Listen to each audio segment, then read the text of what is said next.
Today, we're going on one of the most incredible journeys imaginable. Not to some distant star, but into the space between our own ears. A project between Harvard and Google has just given us a map of the human brain like we've never seen before, and it really makes you wonder. It's a wild thought, right? We've got these unbelievable telescopes that can see to the edge of the universe. But the thing sitting right inside our own skull is still, in many ways, a complete mystery. And the reason for that all comes down to scale. The real action in the brain, the stuff that makes us, happens at a level so tiny it's almost impossible to see. Sure, we've all seen brain scans like MRIs, and they are amazing. They show us which big neighborhoods of the brain light up when we're happy or solving a puzzle. But what they can't do is show us the actual streets and houses. They can't see the individual wires, the synapses, where all the information is actually passed along. And that's where the code of consciousness is written. To actually read that code, you have to zoom in. Way in. We're talking nanoscale. We need a map that shows every last wire and every single connection. And for that, you need a totally different kind of tool, an electron microscope, which lets us see things that are smaller than a wavelength of light. And that brings us to the HO1 project. This was this massive effort to finally create that map. A team from Harvard and Google got their hands on a tiny piece of human brain tissue from the temporal cortex, and they set out to map every single thing inside of it. And when I say tiny, you won't believe how small it was. The whole sample was just 1 cubic millimeter. That is about the size of a single grain of sand. Now, it came from a patient who was having surgery for epilepsy, which is an important detail, but pathologists confirmed the tissue itself was structurally normal, which means this is the clearest, most detailed look we have ever had at our own wiring. Okay, so what's inside that grain of sand? Well, for starters, the team found over 57,000 individual cells. You've got your neurons, your glial support cells, blood vessels, the whole shebang. It's like a whole city packed into this microscopic space. Just let that sink in for a second. But here's the number that just blows my mind. The synapses, the connections. Inside that 1 cubic millimeter, they counted nearly 150 million of them. These are the little junctions that make the whole circuit work. 150 million connections in a piece of brain you could barely even see. So, what kind of hard drive do you need to store a map of a single grain of sand's worth of brain? Well, it turns out you need 1.4 petabytes. To give you some perspective, 1 petabyte is 1,000 terabytes. This dataset 150 years, all for that one tiny speck of tissue. So the big question is, how on earth did they do it? Creating this digital universe from a grain of sand was an unbelievable challenge. It took a mix of super precise biology, powerful microscopes, and just a massive amount of computing power. It was like trying to solve a puzzle with trillions of microscopic pieces.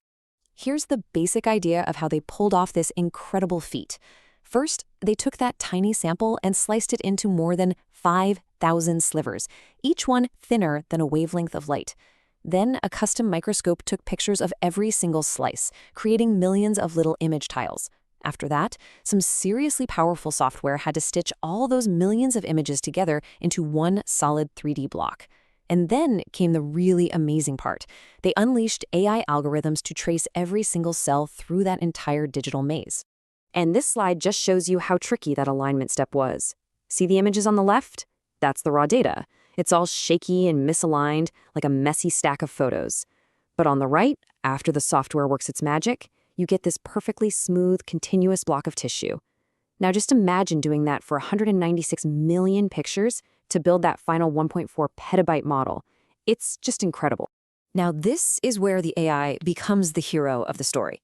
You see, trying to trace 57,000 cells by hand through thousands of images would be, well, it would be impossible. It would take centuries. So they used this clever AI called a flood-filling network. You can see it working here. The black and white image is the raw microscope data.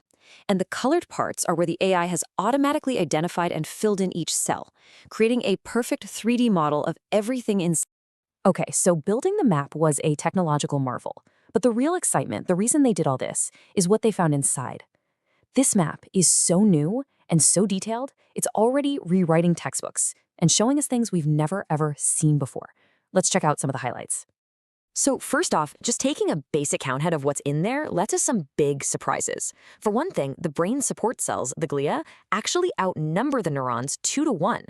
And get this, the most common type of cell wasn't a neuron at all, but something called an oligodendroglade, which makes the insulation for the brain's wiring.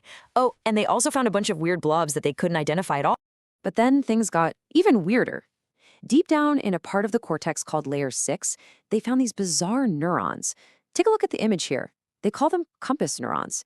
See how they each have one really big branch that points in one of 2 opposite directions? They form these perfectly mirrored groups. What are they for? Right now, nobody has a clue. This quote is pulled straight from the scientific paper, and it hints at what might be the most profound discovery of all. The scientists started noticing that some of the connections in the brain didn't look random at all. They looked like they were there on purpose. And this is exactly what they meant. So most neurons connect to each other with maybe 1 or 2 synapses. It's a pretty weak link. But the team found these rare, incredibly powerful connections. Check out the image here. You can see a single axon reaching out and making 53 separate connections to one single partner neuron. The odds of that happening by chance are basically 0. It suggests the brain isn't just a random web, it's deliberately forging these super connections between specific partners. So after years and years of work, this first incredible exploration is done. But here's the best part. This isn't the end of the story. It's really just the beginning. Because the team behind this map didn't just publish their findings and call it a day. They did something much, much bigger. They've made the entire thing, all 1.4 petabytes of it, totally free and available for anyone in the world to explore online. They even built tools so you can fly through it yourself. This isn't just a research paper, it's a new atlas for neuroscience. It's a gift to science that's probably going to lead to discoveries for decades. And that just leaves us with this final, kind of humbling thought. This entire journey, all of these wild discoveries, came from a piece of our brain no bigger than a pinhead. So it just makes you wonder, what other beautiful, bizarre, and unimaginable secrets are hiding in the billions of other millimeters that make up the rest of the human brain?